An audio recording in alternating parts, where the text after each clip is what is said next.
The large family all in one piece.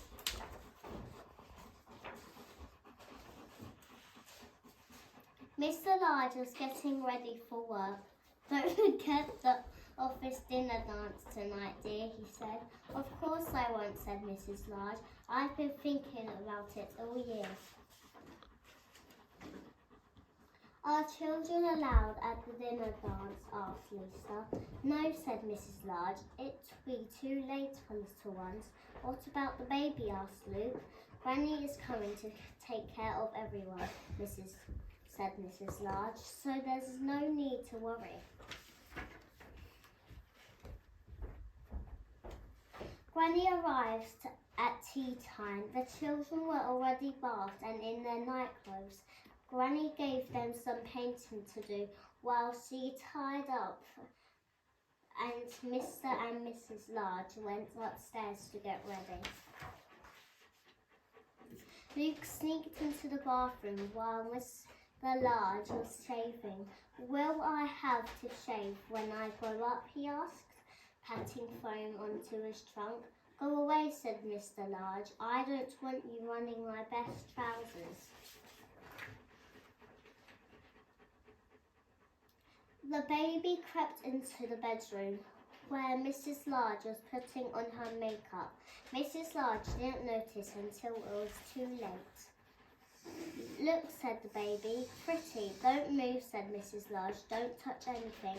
Outside on the landing, things were even worse. Laura was clopping about in her mother's best shoes, and Beads and Lisa and Luke were seeing how many toys they could cram into her new tights.